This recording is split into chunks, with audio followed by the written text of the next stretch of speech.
सारे बैंक कर्मी हैं जो निजीकरण के विरोध में आज इस धरने को लिए, इस विरोध प्रदर्शन करने के लिए विवश हुए हैं। हम लोग अभी कुछ बैंक कर्मचारियों से ये जानेंगे कि आखिर वो किन वजहों से धरना देने के लिए मजबूर हुए हैं।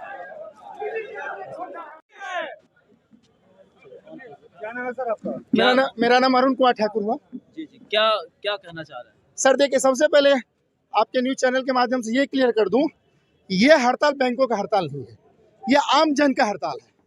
और ये दिख रहा है ना, बैंकर्स केवल खड़े हैं। बैंकर्स एक ऐसी पीढ़ी है देश की, एक ऐसा वर्ग है जो आर्थिक चीज़ों को नज़दीक से जानता है। हम ये नहीं कह रहे कि केवल बैंकर ही जानता है, बैंकर के साथ साथ हमारे समाज में बहुत इलाइट वर्ग है जो जानते हैं।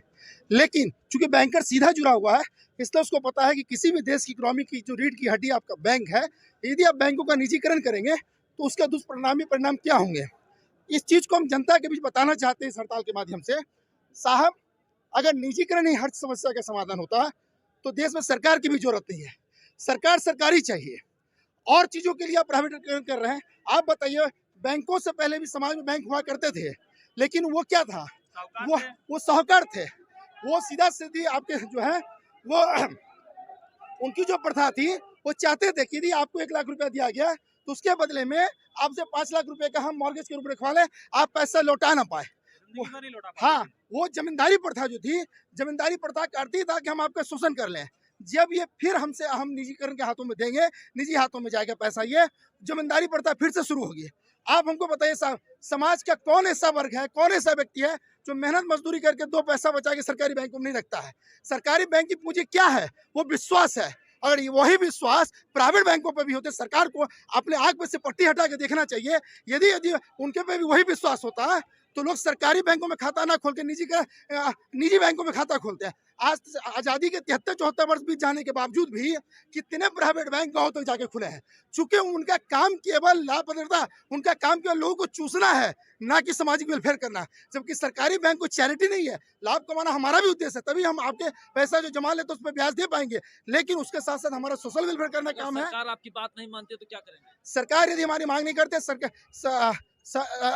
सर यहाँ पर ये लोकतंत्र है, लोकतंत्र में हम आवाज़ उठाएंगे, हम शांतिपूर्ण तरीके से बढ़ेंगे, और सरकार को हम ये आगाह करते हैं कि चीज़ों को समय रहते जान ले। सरकार किसी भी पार्टी की बनती है तो देश उनके हाथ की नहीं है, किसी भी सरकार की सरकारी संपत्ति उनकी बपोती नहीं है। ये देश का पैसा है, और 100 करोड़ से ऊपर की जनता है, पढ़ी लिखी जनता है, वो समझती है चीज़ों को। और सरकार अगर इस चीज़ को नहीं समझेगी, जिस तरह किसान आंदोलन में आपने देखा वो जागी, लेकिन बहुत देर से जागी, उसी तरह यदि समय रहते नहीं जागती है तो मजबूरन हम लोग को लंबा जो है अनिश्चितकालीन हड़ताल भी करना पड़ सकता है। और जब हम अनिश्चितकालीन हड़ताल करेंगे तो अल्टीमेट देश का नुकसान होगा, देश की आर्थिक अर्थव्यवस्था पर चोट पहुंचेगा। लेकिन एक घाव को ठीक करने के लिए यदि हमें थोड़ा कष्ट भी उठाना पड़ेगा तो हम कष्ट उठाएंगे, क्योंकि ये दीर्घकालीन समस्या है और सरकार के सामने हम झुकने वाले नहीं है। सरकार इस चीज को समझ ले कि हाँ, कि समय रहते वो देश की जनता के लिए जो उचित निर्णय है, सरकार इसीलिए चुनी जाती है कि वो सरकारी तंत्र पर अपना नियंत्रण कायम रखे और अधिक से अधिक ऐसा कार्य करे जिससे आम लोगों को तक फायदा पहुंच सके। अगर ऐसा नहीं होता तो सरकार जो गिनीज बुक में नाम लिखवाई जनधन के खातों खुलाकर, क्यों सरकारी बैंकों पर वो आश्रित थी, उस समय क्यों नहीं वो प्राइवेट बैंकों के पास गई?